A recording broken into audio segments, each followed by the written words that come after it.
शाम होने के बाद आसमान के टिमटिमाते सितारों की चादर के नीचे महाराज कृष्णदेवराय के राज्य में सब कुछ सही चल रहा था।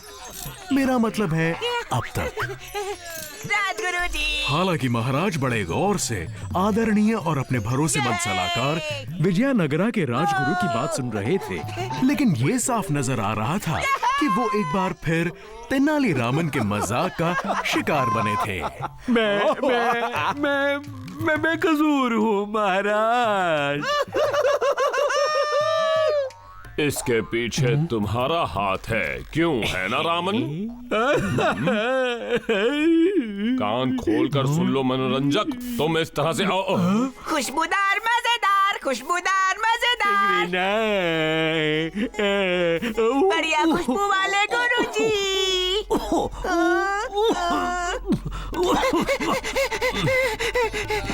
राजगुरु जी, मैं मदद करता हूँ। नहीं टिंगरी नहीं।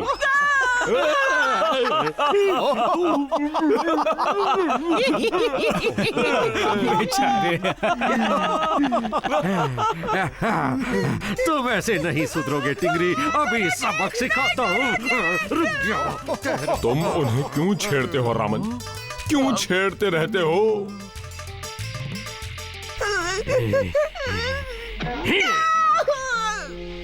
तुम्हारी वजह से मैं फिर कभी शर्मिंदा नहीं होना चाहता बेवकूफ। मैं तुम्हारी शक्ल भी नहीं देखना चाहता टिंगरी, चले जाओ। राजगुरु जी नहीं। टिंगरी टिंगरी टिंगरी, तुम बस मदद करना चाहते थे और खो गई तुम्हारी खुशी, क्योंकि नहीं जानते तुम सबकी खुशी तुमसे नहीं। टिंगरी बहुत कोशिश कर चुके टिंगरी, अब उसे छोड़ो भी, आंखें खोलो देखो ऐसा हो सकता नहीं। फिक्र छोड़ो, ढूंढो अपनी खुशी।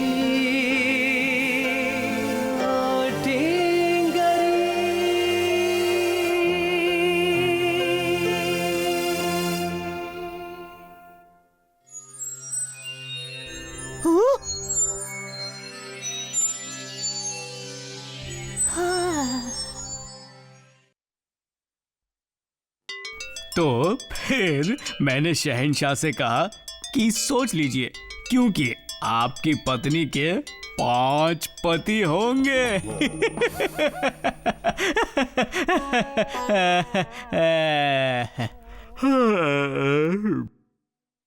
सेनापति, टिंगरी की कोई खबर मिली?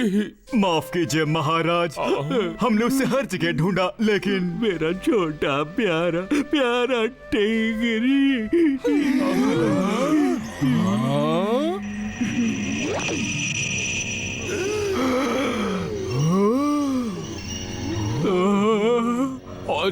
टिंगरी टिंगरी, ये तुमने क्या हाल बना रखा है?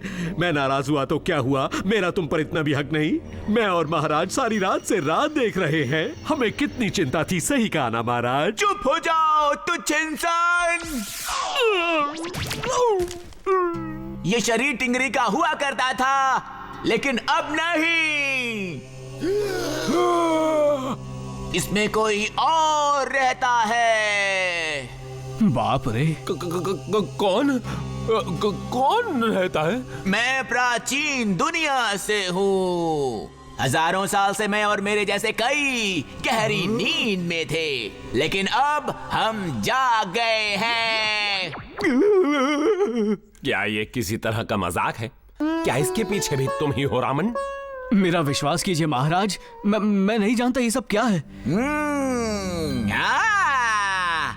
खाना स्वादिष्ट निवाले, मजा आएगा।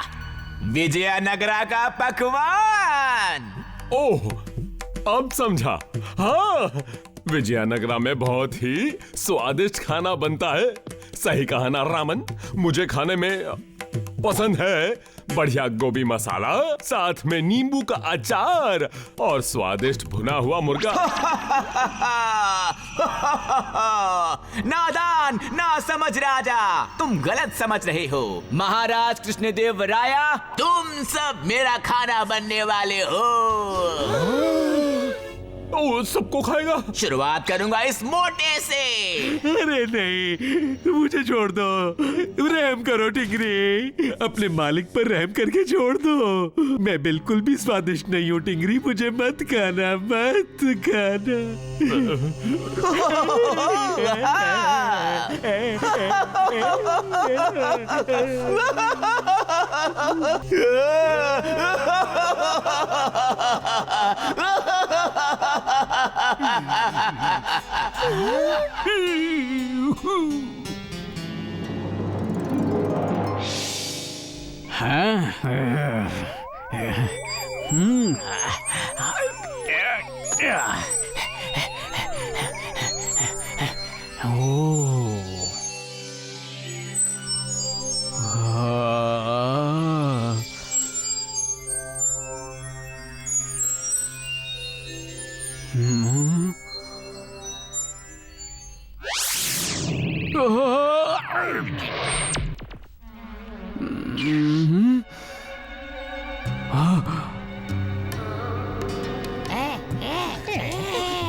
देखो, इंसानों ने हमारे लिए दूध भेजा है। क्या वो स्वादिष्ट है? स्वादिष्ट लगता तो है। ओहो, लगता है मुझ पर किसी की बुरी नजर पड़ गई है। बातें अच्छी कर लेते हो। कौन हो तुम? क्या क्या कहा इसने? बताओ मुझे। गौर से देखना मेरे बदसूरत दोस्तों, हाथ आंखों से ज्यादा तेज होते हैं।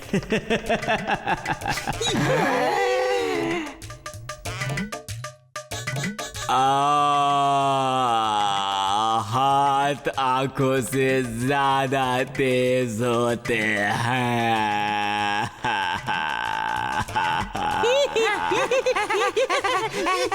हाथ आंखों से ज्यादा तेज होते हैं। तेनालीरामन की चतुराई और मनमोहक बातों से खुश होकर वो विचित्र जीव ये समझ गया कि खुश रहने और हंसने में ही असली आनंद है। अलविदा दोस्तों। और जहां तक टिंगरी की बात है, सुनो टिंगरी, तुम्हारे नए दोस्तों के साथ मैंने खूब मजे किए, उनके अखियों के झरोके से।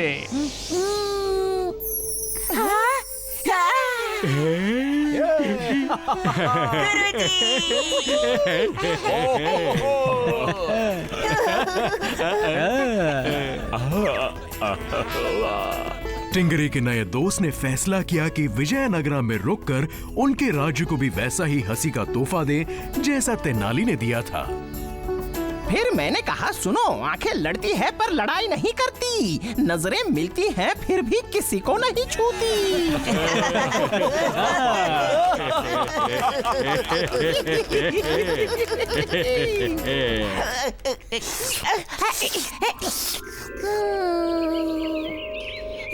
आहा, तुम यहाँ हो, मुझे वो मिल गया महाराज। आहा, यहाँ पर है। राजगुरु जी। टिंगरी, ये तुमने क्या हाल बना रखा है?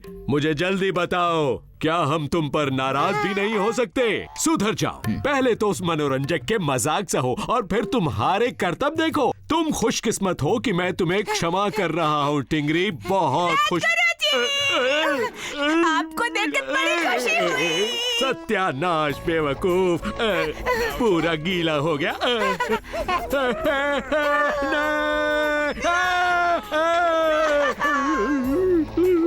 दूर हो जा। हटो हटो। हमें बड़ी खुशी है कि सब कुछ पहले की तरह हो गया। दूर हटो। वो तो है महाराज। नहीं, बचाओ। फिर मिलेंगे। वो एक काली तूफानी रात थी। पूरा विजयनगरा गहरी नींद में सो रहा था, लेकिन महल में महाराजाओं के महाराज कृष्णदेवराया को एक बुरा सपना सता रहा था। कृष्ण हमें बचाओ, कृष्णप्पा।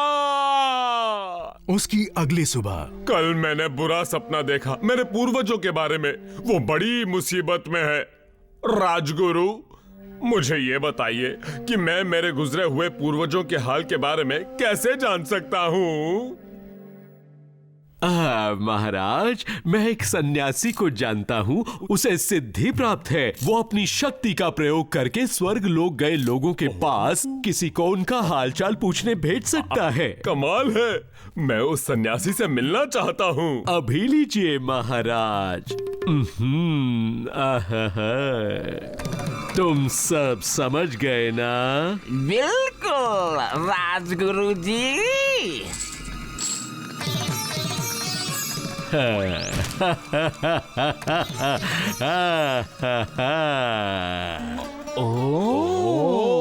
अपलम लोपलम कोपलम लम क्लम क्लेम क्ला। महाराज, जो आपने सपने में देखा था वो सब सच था। आपके पूर्वज तो सचमुच मुसीबत में हैं। मुझे उनकी मदद करनी चाहिए। बताइए मैं उनके लिए क्या कर सकता हूँ? पुलम कुलम क्लोम क्लीम क्लम कल क्लम। महाराज, कोई ऐसा जिस पर आपको इस दरबार में सबसे ज्यादा भरोसा हो, जो मीना वर्त महीने में पैदा हुआ, उसे स्वर्ग लोक भेजा जा सकता है।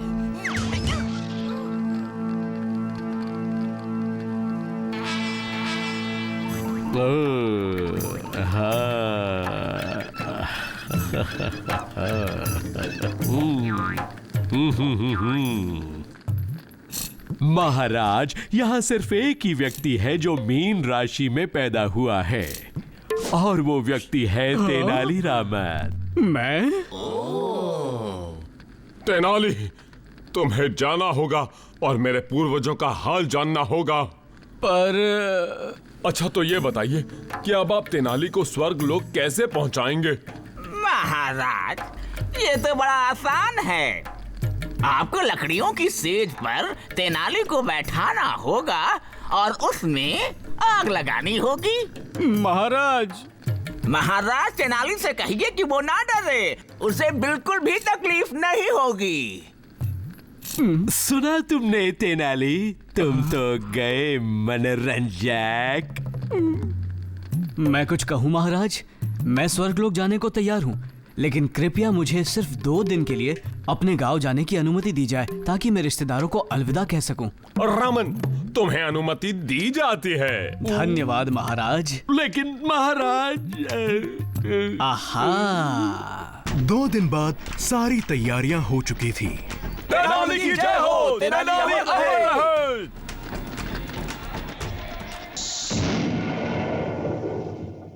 आदरणीय सन्यासी जी, मैं इस घास पर बैठ जाता हूँ। आप मेरे इर्द गिर्द लकड़ियाँ रख सकते हैं। तनदा दे रे ना तनना दे ओ।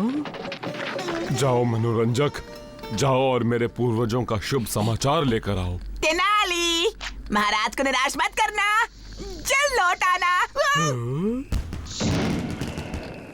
क्लीम क्लोम क्लाम शोम टोम। ओ रामन, अलविदा मनोरंजक। जैसे जैसे दिन बीतते गए, महाराज तेनाली के लिए और चिंतित होते गए, लेकिन राजगुरु जी खुश थे। मैं आ गया। रामन, मेरे दोस्त। महाराज, मैं शुभ समाचार के साथ लौटा हूँ। ओ रामन, बताओ मुझे, क्या समाचार लाए हो तुम मेरे लिए? महाराज, स्वर्गलोक अद्भुत जगह है। यहाँ क्या कर रहे हो नन्हे इंसान? तो मैंने उन्हें पूरी सच्चाई बता दी।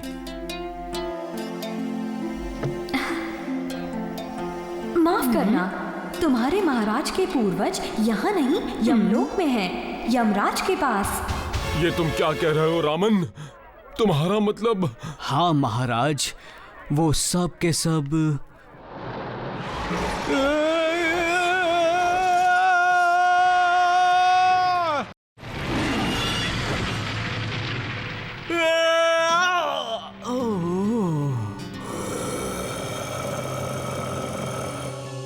नादान इंसान कहीं के, तुमने यहाँ आने की हिम्मत कैसे की? नादान इंसान कहीं के, तुमने यहाँ आने की हिम्मत कैसे की? मैं वो चुप हो जाओ। चुप हो जाओ, इसे यमराज के पास ले चलो।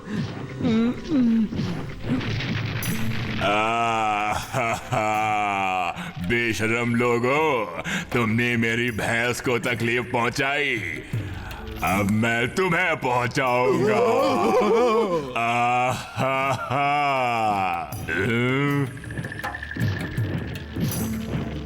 यमराज जी, ये नादान इंसान हमें महल के बाहर पड़ा हुआ मिला।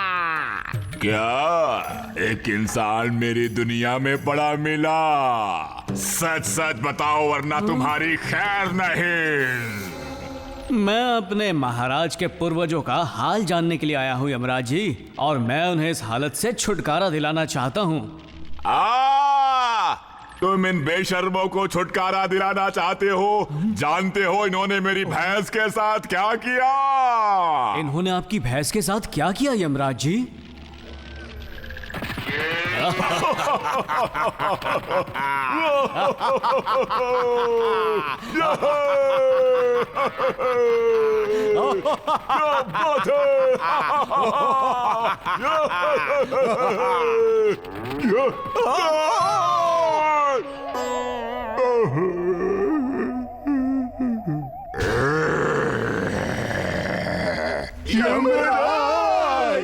ओह पाताल के महाराज, इन नासमझ और मूर्ख बेचारों पर तरस खाइए। यानी इन्हें माफ कर दूं? कभी नहीं।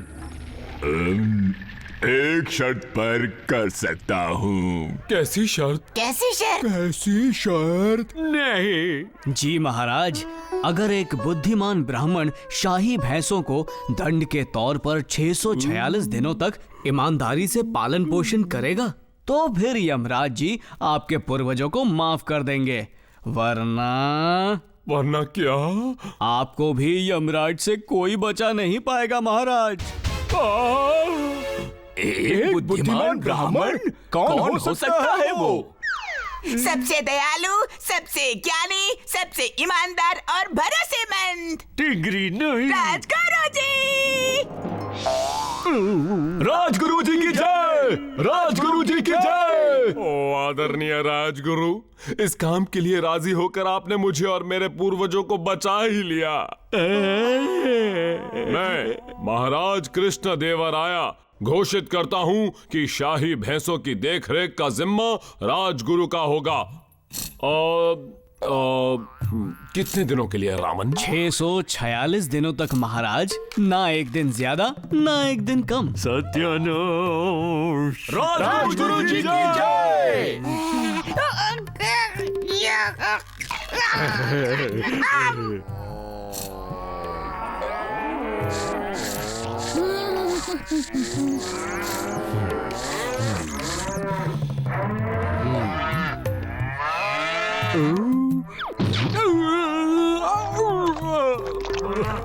राजगुरु जी, तेनाली को इसी जगह से स्वर्गलोक भेजा था ना? उस दुष्ट मनोरंजक का मेरे सामने फिर कभी नाम भी मत लेना। ये सब तुम्हारी गलती है टिंगरी। गुरुजी, देखिए तो सही।